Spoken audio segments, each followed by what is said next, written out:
ஆழ்வார் எம்பெருமானார் ஜீயர் திருவடிகளே சரணம். பாசுரம் 23. உன்னை எங்கனம் மறந்து வாழ்கேன் ரங்கான்னு கதர்றார் இந்த பாசுரத்தில். கங்கையிற் புனிதமாய, பொதுவாக நதிகளுக்குள்ள கங்கை சிறந்ததுன்னு பிரசித்தம். ஏன்னா விஷ்ணு பாதோத்பவா கங்கா அப்படின்னு உலகளந்த பெருமாளுடைய திருவடியிலேந்து ஆவிர் பவிச்சதுனால கங்கை கங்கை என்ற வாசகத்தாலே கடுவினை களைந்திடலாம் அப்படிங்கிறார் பெரியாழ்வார் கங்கா மகாத்மியத்தில். எல்லா நதிகளும் பிரம்மா கிட்ட போய் கேட்டார்கள். அவரும் கங்கை தான் ஏற்றமிக்கவள் அப்படின்னு விட்டார். ஆனால் காவிரி மாதா ஒத்துக்கலை. கோபம் வந்து தபஸ் பண்ணுறா.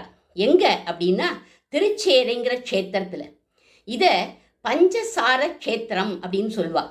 ஏன்னா சார க்ஷேத்திரம், சார தீர்த்தம், சார விமானம், சார நாயகன், சார நாயகி, சார சார சபுசே சார. இந்த சார நாயகன் ஒரு குழந்தையா தவழ்ந்து வந்து கங்கையோட மடியில் ஏறினார். இவள் நிஷ்ட கலைஞ்சு பார்த்தா பெருமாள் வாசுதேவனா காட்சி கொடுத்து சொல்கிறார், ஏம்மா இவ்வளவு கடும் தபஸ் பண்ணுற அப்படின்னு கேட்டார். பிரம்மா சொன்னதை சொன்னா கங்கை.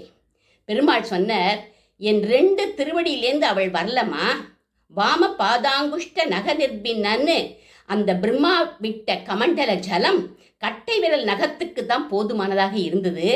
இதுதான் கங்கையினுடைய பெருமைமா. ஆனால் நீயோ எங்க ஆவிர் பவிச்சையோ அந்த இடமே ஆதிரங்கம்.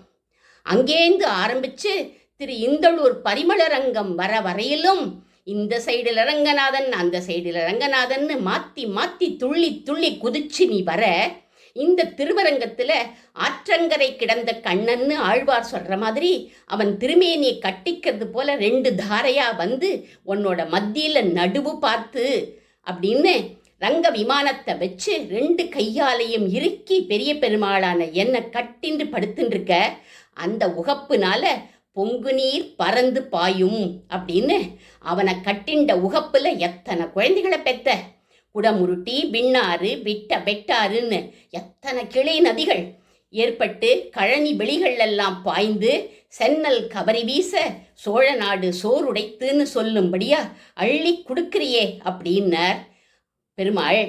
அதனால தான் ஆழ்வார் என்ன சொன்னார், கங்கையை காட்டிலும் புனிதமானவள் காவிரி அப்படின்னு சொன்னார். பொங்கு நீர் பறந்து பாயும் பூம்பொழில் அரங்கம் தன்னுள் எங்கள் மால் ஈசன் கிடந்ததோர் கிடக்கை கண்டு அப்படிங்கிறார் இந்த பாசுரத்தில். அவன் எங்கள் மால், எங்கள் சுவாமி. அதனால்தான் நம் பெருமாள். இந்த உரிமை வேணுமே, அப்பதான் கைங்கரியம் பண்ணணும்னு ஆசையே வரும். அவன் கிடந்ததோர் கிடக்கை கண்டு எப்படி படுத்துட்டு இருக்கான்னா, யசோதை பிராட்டி மடியில சாய்ந்தார் போல காவிரியின் நடுவே கண் வளர்ந்து அருளுகிறபடின்னு வியாக்கியானம் பண்ணுறார். கிடந்ததோர் கிடக்கைன்னு சொல்வானேன்னா சீதா பிராட்டிக்கு அந்த கிடந்த அழகை பார்த்துட்டே இருக்கணும்னு தோணித்தான். சுகசுப்தகன்னு இவள் மடியில் படுத்துட்டு கண் வளர்ந்துட்டார் ராமர் சித்திரக்கூடத்தில். அந்த சமயம் சிறு காக்கை இவள் முலையை தீண்டி அபச்சாரப்பட்டது. பிரபுவை எழுப்ப வேண்டாம்னு கையால் அந்த காக்கையை விரட்டலாம்னா கைவளை குலுங்கும். அந்த சப்தத்தில் எழுந்துடுவாரே. இவர் படுத்துருக்கிற அழகை பார்க்கணுங்கிறதுனால கீரி ரத்தம் வந்ததையும் பொறுத்துக்கிறா பிராட்டி. ராமரோட திருமுக லாவண்யத்திலேயே கண் வைத்து பிராட்டி உட்காண்டிருந்தான்னு கிடந்ததோர் கிடக்கை கண்டுங்கிற இடத்துக்கு ஸ்ரீமத் ராமாயணத்தை உதாகரிக்கிறார் சுவாமி பெரியவாச்சான் பிள்ளை. இப்படி கிடக்கிற என் ரங்கனை எங்கனம் மறந்து வாழ்கேன் ஏழையேன் ஏழையேனே. இவனை சேவிச்சா கஷ்டம் போயிடும்னு சொன்னா போய் சேவிச்சேன். ஆனால் கஷ்டம் எனக்கு ஜாஸ்தியாகிடுது. அவனை நினச்சி நான் அழுதுன்றிருக்கேன், ஏழை ஆயிட்டேன் அப்படிங்கிறார். சீச்சி, இந்த பழம் புளிக்கும்னு ஒரு நரி போன மாதிரி போக வேண்டியது தானே அப்படின்னா, அவரோ பெரிய பெருமாள், அவர் திருவடிக்கு ஆசைப்படலாமான்னு திரும்பி வந்து உட்காண்டுட்டேன். ஆனால் அவர் கிடந்ததோர் கிடக்கை என் நெஞ்சை விட்டு அகலவே இல்லை. எங்க நம் மறந்து வாழ்கேன். மறந்துடு அப்படின்னு சொன்னால் நானும் எல்லார மாதிரி மறந்து போயிடுத்துன்னு காப்பி குடிக்கிறதுக்கு போயிடுவேன். ஆனால் மறக்க முடியலையே. அந்த திருவடியை பார்த்தப்பறம் அந்த திருவடியிலேயே இணைஞ்சு இருக்கணும் போல இருக்கே எனக்கு. அதை மறக்க முடியலேன்னு கண்ணீர் விடுறேன். எங்க நம் மறந்து வாழ்கேன் ஏழையேன் ஏழையேனே அப்படின்னு அழறார் ஆழ்வார்.